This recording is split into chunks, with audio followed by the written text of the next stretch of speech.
We're on page Yud Zayin, and we're 7 lines from the top. In the middle of the line where it says Ubefrat el Tzad HaKedusha. So the Alter Rebbe yesterday introduced his, what we call in marketing, his tagline. The tagline of Tanya is Moyach Shalat Al Alev Bitol Dusay. If someone asks you, give me a one-liner for Tanya, it's those words. Moyach Shalat Al Alev Bitol Dusay. Mind over heart, naturally, or innate mind over heart. Okay. Now,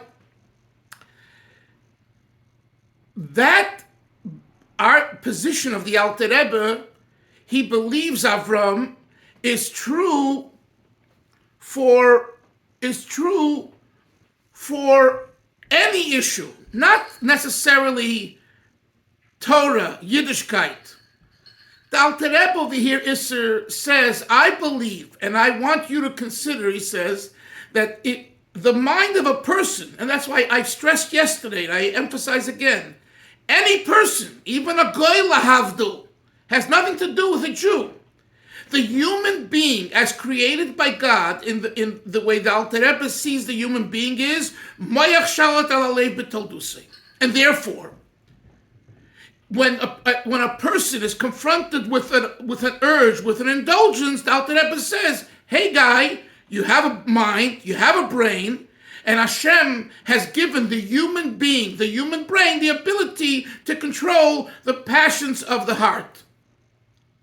Today, as we start learning, the Alter Rebbe says, and this is even much more by a Jew.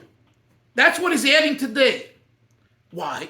Because by a Jew, the Moyach Shalat Al Alev consists of Torah over Shtuyot, indulgences. So when you talk about Kedusha over Klippa, there's an added feature that Kedusha was given by God to overpower nonsense. So what we understand from this, Moshe, I think is a fascinating idea, that the human being, even a goy lahavdil, is able to control their passions if they just want to use their brain, and God gave them a brain. By a yid, not only is it possible for you as a human being to do it, but we have one more additional idea which helps us, which is Kedusha. Kedusha, holiness, has a built-in power to overpower Klippa if you allow it and want it. So the argument now to the Beinani is, hey Beinani, hey Jew, Yid, you're telling me you have an urge, and I agree you have an urge. So number one, use your mind to control your urge. And number two, remember that what am I giving you? What is God giving a Jew to overpower the urge? Kedusha. Immerse yourself in Kedusha and you'll see the urge will dissipate. Or it's not going to be eradicated where it won't come again. It'll come again. Okay? That's what I told you. 365 days, Yochanan Kohen Gadol has an urge of apostasy. And guess what? He gives up the last day and he becomes an apostate. Tremendous. It's a Gemara. It's not Chassidus. How do you understand that, Hillel? That here is an individual who went into the Kodesh HaKadoshim so many times, the Holy of Holies, on Yom Kippur. I mean, what greater revelation is? And guess what? He becomes an apostate at the end of his life, the last time. Why? What happened? Because obviously it wasn't eradicated. It was always there. You have to be on guard. The Frierdiker Rebbe in the Maimon Bosel Igani, for those that remember, writes, Ein Adam Yedei Avita V'Zman, a person doesn't know his time. We don't know when our time is up. So we look at that like it's a morbid thought. but it's a very positive thought. In other words, don't let your guard down. Don't tell me that at the age of 99 and 95, you don't have still a taiva. You still have a taiva. And like the good old Kutzker said, I'm laying in my bed, I'm dying. I know I'm dying. And what am I thinking about? What are they going to say about the Kutzker after he dies? Right? You're dying. That's what you're thinking about, what they're going to say about you after you die? What are you, a fool? No, I'm not a fool. I'm a person. I have an urge. It's always there. So the Alter Rebbe says, I know it's always there. But Hashem gives every individual, every Jew, an additional koyach to overcome. So if we connect with Kedusha, not only will we have mind over matter by nature, but we'll have the additional feature of Kedusha toppling Klippa. That's what we're going to learn now. Now let's learn inside. Ubefrat, 7 lines from the top and middle of the line. Ubefrat, El Tzaddik Kedusha, specifically by a Yid. When we're talking about the side of Kedusha, overpowering Klippa, Kiddusiv, as Shlomo Melech writes in Koheles, Uraisi, and I see sheyesh yisrael lechochma, that there's an advantage to wisdom minasichlis over nonsense, folly, and it's similar to yisr ha'or minachoshech, to the similarity that light has over darkness. Pirush. Remember what I taught you, Chevra. When you see the Alter Rebbe say Pirush, you have to ask yourself, what is bothering the Alter Rebbe with what's written in the verse that he says Pirush? And the answer is, hey, for this I need Chochma Shleima. For this I need the wisdom of Shleima. Thank you. Wisdom is better than nonsense, like light is better than darkness. You don't have to be Shlomo Melech to know that. So but Shlomo Melech is saying this. So what does it mean? So the Alter Rebbe says Pirush. It's not that light is stronger than darkness, and it's that Chochma, wisdom, can control darkness. And that light can control, the Chochma can control nonsense, can stop the nonsense. And that light can stop the darkness. That is better, we know it's better. You don't need to be King Solomon to tell you that. But to tell you that it can control it, that's a chidush, that's a novelty. And look how he says it. Pirush. Just like light has an advantage, domination, and control over darkness, how? Shemiyat oir, for a little light, gashmi, physical light, doiche, pushes aside, harbe min hachosheich, lots of darkness, put a little candle into a dark room, and boom, the room is lit up. There's so much darkness in the room, the whole room is dark, and you put in a little tiny candle, boom, it lights it up. Number 2, Hillel, what's the way that it's lit up? Number 1 is that a little light lights up an entire dark room. Moshe, and in what way? Does it have to fight with the darkness? No. Look what the Alter Rebbe says. Shenitcha mimenu me'elav u'memela. It pushes aside the darkness automatically. Memela. It walks into the room. The little candle is brought into the room. Avram, and what happens? It's lit. The whole room is lit all of a sudden. Did it fight with the darkness? Did it converse with the darkness? Did it dialogue with the darkness? No. This is the mushal. The moral, kach nitche memele sichlus harbe, so too much nonsense is pushed aside, that finds itself in the negative side in the left ventricle. Skip the brackets for a second. Due to the wisdom of the godly soul within the mind, Asher ritzoyna, again, Hillel, the word ritzoyna, for its will is limshei levada, to be the only player, to dominate alone, be'ir in the city, referring to the body, uli slabish, and to invest itself only, b'shleishel v'shel, in the three garments of thought, speech, and action, hanal, which we mentioned before, b'chol haguf kule kanal, and it should extend itself throughout the person's body, shei machshava dibur ha'maisa tarmiyat mitzvah, through the thought, speech, and action, within the 613 Torah mitzvahs, as we said before. So the Alter Rebbe here says to us, a gewaldige Zach, that Kedusha automatically dispels Klippa. And it doesn't have to fight with Klippa. Just bring light, a little light. They have that little song. A little light, a little light. You know, bring a little light in. So, you Beinani, let's go back to the context over here. You Beinani, we Beinani, potential Beinani. We are all blustered and upset.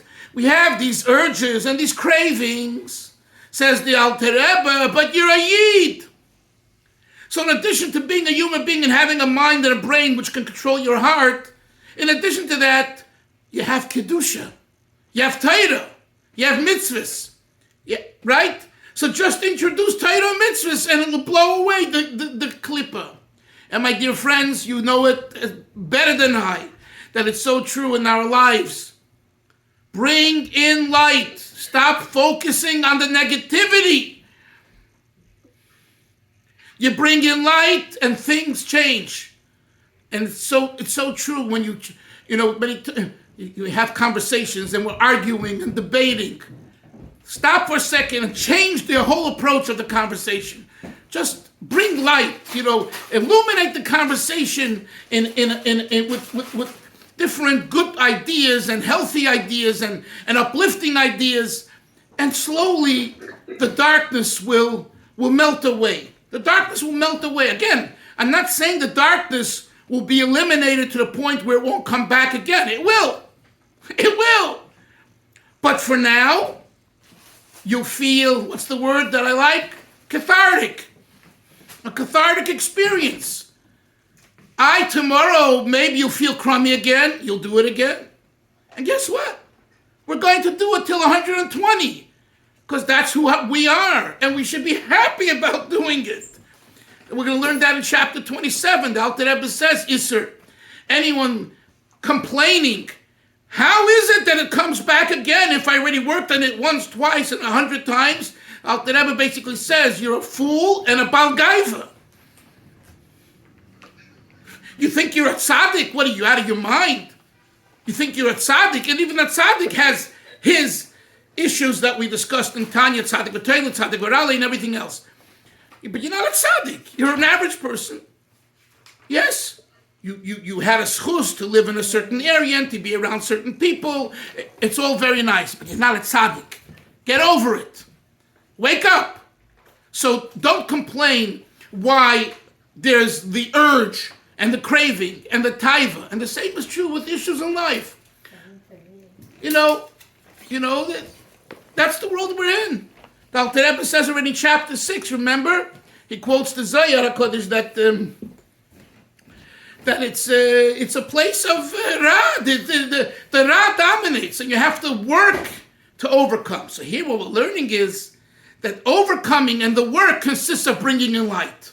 But Mela, you Beinani, identify with more Kedusha, and Kedusha has this, this battery, this energy that, boom, it knocks out the darkness. Just like a storm, we've had here storms, right? We had big storms here that knocked out the electricity here, there, and everywhere over in Montreal on Seder night in Canada. You hear? Mamish, they had an ice storm. They were sitting without electricity then and days after. Over at the time, boom, knocks it out. The same as with Kedusha. Kedusha can knock out darkness such a zetz that darkness will have to rebuild, So that's what the Alter Rebbe is saying. Now let's continue. And he says, V'afal pikein. So now, right here, at this point, Moshe, V'afal pikein, The Alter Rebbe now is addressing another rhetorical question, sir. If you're telling me that Moyach Shalat Alalei, yes, you want to say something? No. If Moyach Shalat Alalei B'Toldusai, and a Jew has the additional power of Kedusha over Klippa, hey, why isn't the Beinoni a tzaddik? Remember, in thought, speech, and action, he's not sinning. The only issue is urges of the heart. And here you're telling me that you can knock him out, so he should be like a tzaddik. Says the Alter Rebbe, that's what he addresses here. Avo became, nevertheless, ein nikra tzaddik, look at the next word, klal. Get over it. You're not a tzaddik at all. Okay, like wake up. It should say mamish. Mamish, yeah. Well, like wake up, guy. Mipnei sheyisrin hazeh asher le'oyer nefesh elikis, because this advantage that we just mentioned, that the godly soul has, ala choshech usichlo shel haklipa, over the darkness and folly of the negative klipa, hanidcha memela, which is pushed aside automatically when you bring in light. Einoi ella. Those are two words, right? Einoi is not. Ella only. Einoi ella.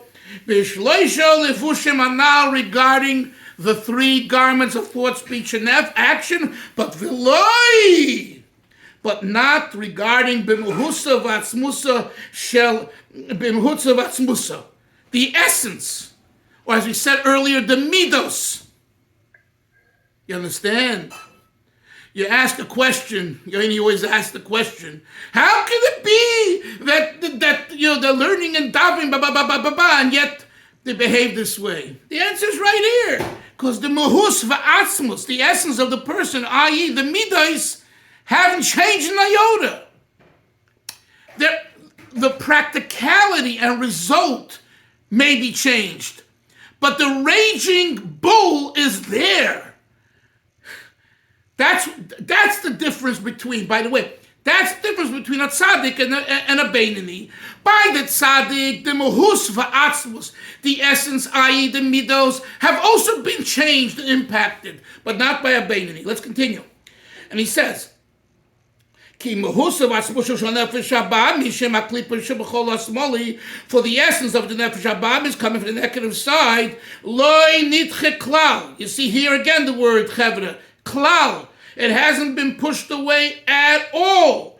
Mimkoimoi, from its place. By who? Bebeinoni acharat tefillah, after davening. During tefillah, we learned on the previous page, Avram, during davening, the beinoni is so elated and so excited, and it feels as though he's lodged the essence, where the essence feels more like a tzaddik. That's during tefillah. But acharat tefillah, after davening, he's back to the same behema. He's back to the same desires. She'ein rishpei eish avas Hashem, because after davening, the burning fire of love for God, his galus libay, that was present in a revealed way during davening, b'chol, meaning the right ventricle, is not there. Kiyim, rather, toichei rotzuv aval masoteres. Now here the Alter Rebbe goes, he goes back and forth. Kiyim, he says, okay, wait a second. So after davening, you're telling me he's the same behema. We're the same behema. Says the Alter Rebbe, yes and no. We're the same behema as far as concerned the urge. The mahus and the essence of the midah is still burning inside. It's always there. The difference is that Ki'im toiche rotzuv avul masoteres, since every Jew by nature, and this will explain later in chapter 18, every Jew has a burning, innate love for God, she'ava hativis, which is the natural love, shebed nefesh elikis, of the godly soul, as kameshkosel gaman, which, as he says later in chapter 18, V'ozai yochel liya sichlas aksil hara b'izgalus liba b'chol lasmoli, and therefore it's possible for there to be the folly and nonsense that's revealed in the left ventricle, l'savas taiva, to desire indulgences, l'chol inyani gashmias. Turn to page 34, Olam Hazeh. To desire all kinds of worldly pleasures, bein be heter, whether they be permissible, and guess what? Bein be iser chas v'sholem. Now, when the Alter Rebbe says they can desire forbidden matter, it doesn't mean to do it. It means I'm talking about it, I'm thinking about it, but not to do it, right? As soon as you say to do it, it's a contradiction to Beinani. Because the Beinani pushes aside the thought, I want to do it. But the urge enters that, yes, that's what he means. Look what he says further. Ki'ilo ispalo klal. Wow. Can you imagine? You had a great davening. You went to your Rebbe. You went to Chsidim. You sang the Gulim. You took Shirayim. You were by the Tish. Your mama's flying high. You come home, and the next day, you're back to yourself. Ki'ilu. Look at Alter Rebbe's words. They're so powerful. Ki'ilu lo yispalu klal. It's like you didn't daven this morning. It's like you didn't go to your Rebbe last night for the Tish. What happened? The answer is, this is who we are. This is the way God made us, that we're potential Beinnim. And B'meila, this urge and drive is always there. So to say that you're going to act on it, you're not going to act on it. And to say you're going to speak about it in a forbidden way, you're not going to do it and even think about it, aggressive, with a will to speak about those things that are forbidden, you're not going to do that. But it's there. Let's continue. This is what I said earlier. When it comes to something that is forbidden, it'll never enter your mind to do the prohibited matter, but in actuality, God forbid. Ella, he refers to what he said earlier in chapter 11. Hidhuri Aveda, thoughts of an Aveda, Hakoshim, which are worse me'aveda from the actual Aveda, they could enter your mind, ulevalvaloi, and to disturb you, mitayra v'aveda, from the learning of Torah and doing of Aveda. As the sages say, there are three sins a person is not saved for them daily. Which one of them are Hirhure Aveda, V'iyun Tvila. Right? One of them is the thoughts of Aveda. Every person has every day Hirur Aveda. It's a Gemara. It's not Chassidus and Kabbalah. It's a Gemara. And number two, V'iyun Tefillah and Bittul Torah, those three things. So what's the point? So if so, Isser, if the Chazal say so, how can I avoid it? So that's what Alter Rebbe says now. Therefore, for this, Shelazeh, for having the urge, Moyel, it helps. Harashimu b'moichen, the impression within the mind, the Yiras Hashem, and the fear of God, va'avos, in His love, hamosuteres. Again, he refers back to the hidden love, b'chol layimani, in the right ventricle of the person, which a leftover, a reshimu, an impression, right, is a remnant, is still left over. Oh, last night I went to a tish. Last night I went to a rebbe. Yesterday I went to a shir. I don't think that I should be doing this or speaking this or thinking this, because it's not. There's a reshimu, an impression is left over, and it makes an impact that you hold yourself back. And he says, therefore this impression will overcome and overpower the actual bad, Hamasavet Taiva, that wants the indulgence, so that it should not, bottom line, have dominion, be it in the city, to implement its indulgence, from potential, to actual, and to invest itself all over the limbs of the body. And even just in the mind, to think in an active way, this bad thing, it does not have the power to think, God forbid, in such a way. Why? So that the mind should be willing to enter into this kind of thought. That the mind should willingly accept the thought, this thought, hara, which is bad, ha'ela me'elav, which came up to him, mehalev, from the heart, limmayach, to the mind canal. Now look at the next words. This is what I spoke about earlier, but here you have it inside Alter Rebbe's Tanya. Ela miyad bi'aliyosi l'shom. As soon as the taiva, it ascends, it really should say it should descend.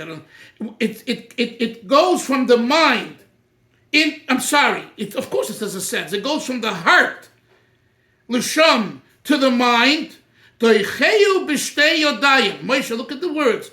The person pushes it out with two hands. Get out of here. Get out of here. Umesiach daitoi. And the person averts their mind miyad, as soon sheniska, that he reminds himself shuhira that it's something bad. Give me another few moments. And since the person actively pushes it away, he doesn't accept this negative thought willingly.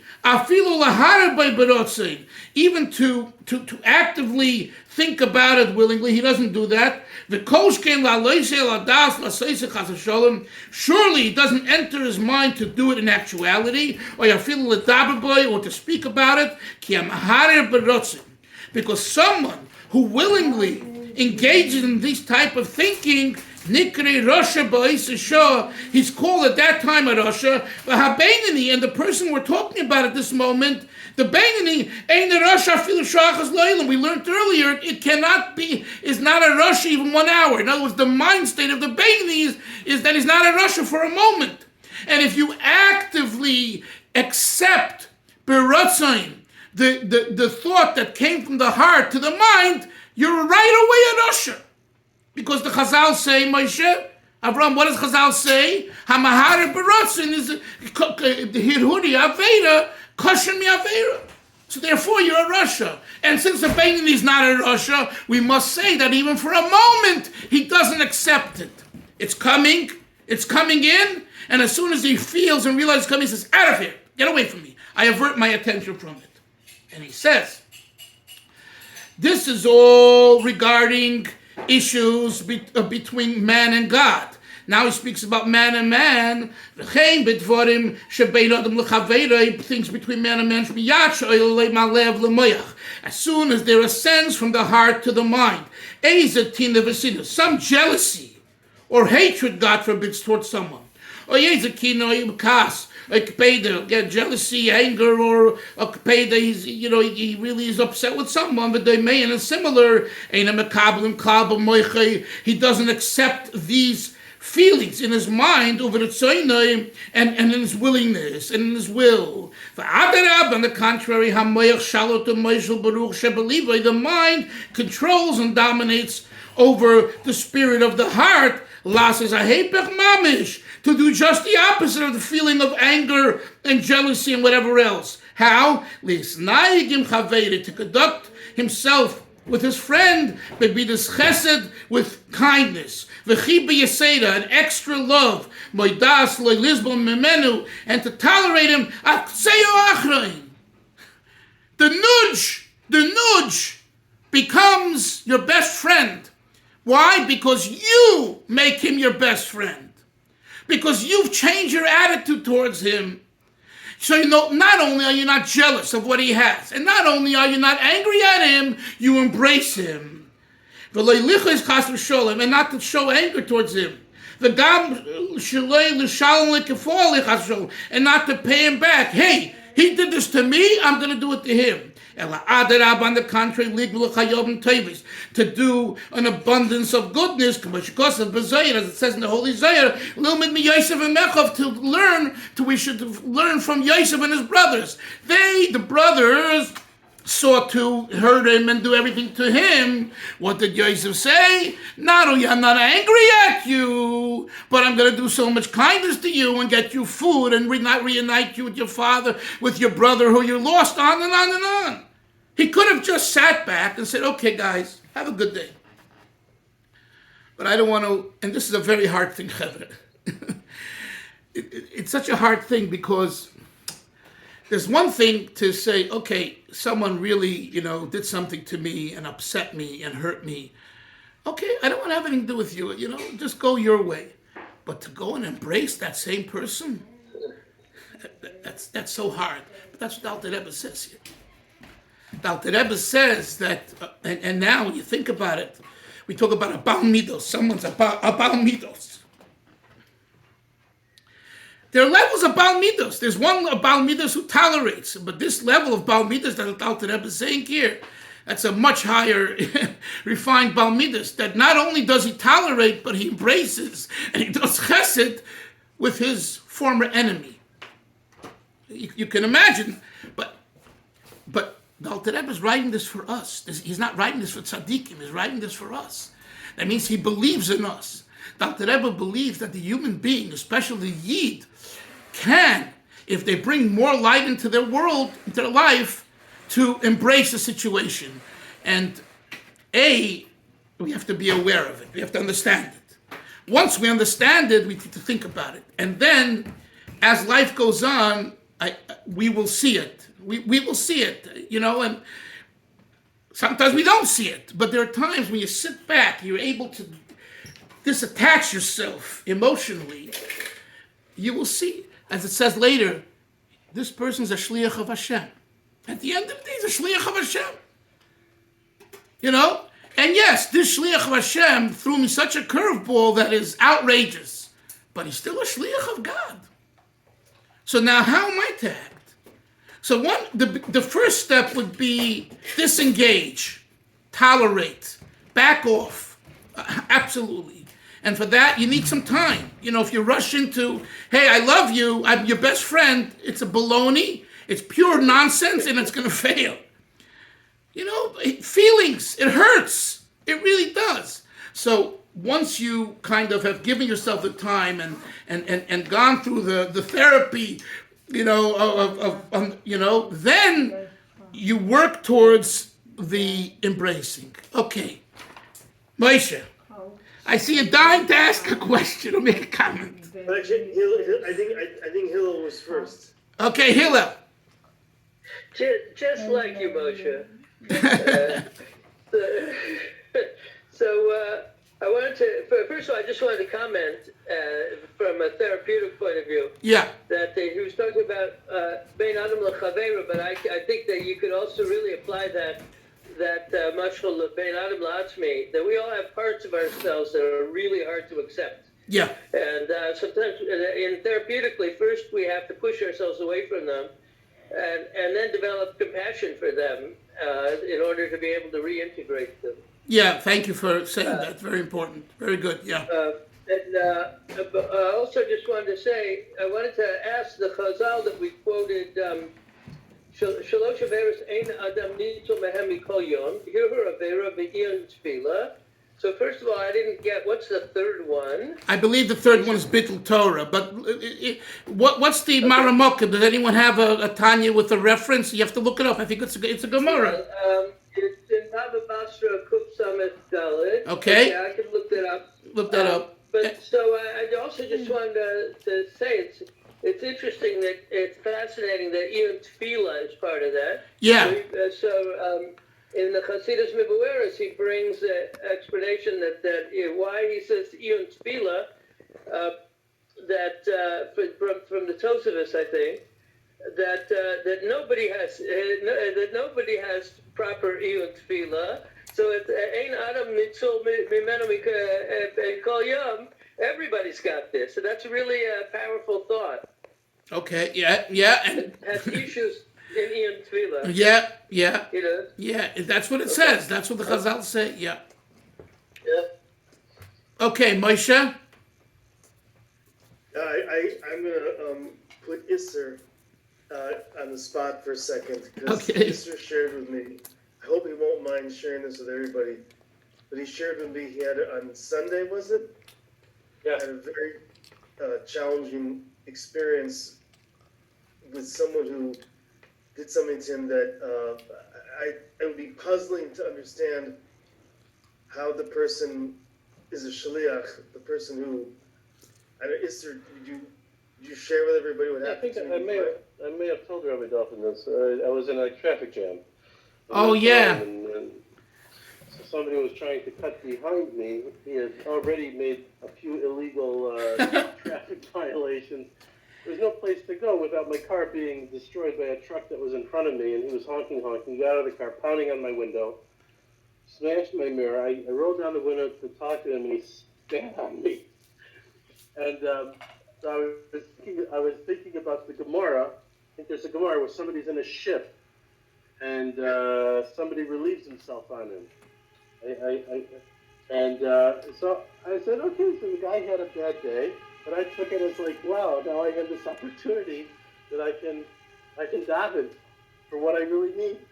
But then after I thought for a while, I said, listen, it wasn't this guy. He was just a messenger, and HaKadosh Baruch Hu wants me to work on myself. He's not pleased with where I'm holding, and this was, you need a wake-up call. Yeah.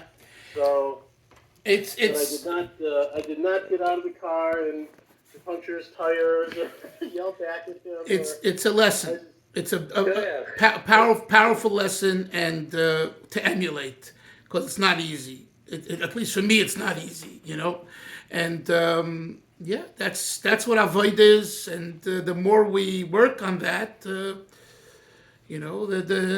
better we'll be about midas. In earlier times, I certainly would have gotten out of the car. Okay. So that's kudos to you that the Torah you're learning is being inculcated and integrated where it's real. It's not just in a book. It's not just in a lecture. It's real life. This happened to you. He broke your mirror or your window, and then, et cetera, and you're taking it like a real yid. So that's part of what we're learning. Chevra, we'll continue with Hashem on Monday. Have a great Shabbos, everyone. Zayt gesund. Take care. Shalom. A Bye. great Pesach Sheni. Pesach Sheni, yeah. Pesach Sheni tonight, tomorrow. And it's talking farfallen. It's never too late. Take care. Shalom. Bye-bye.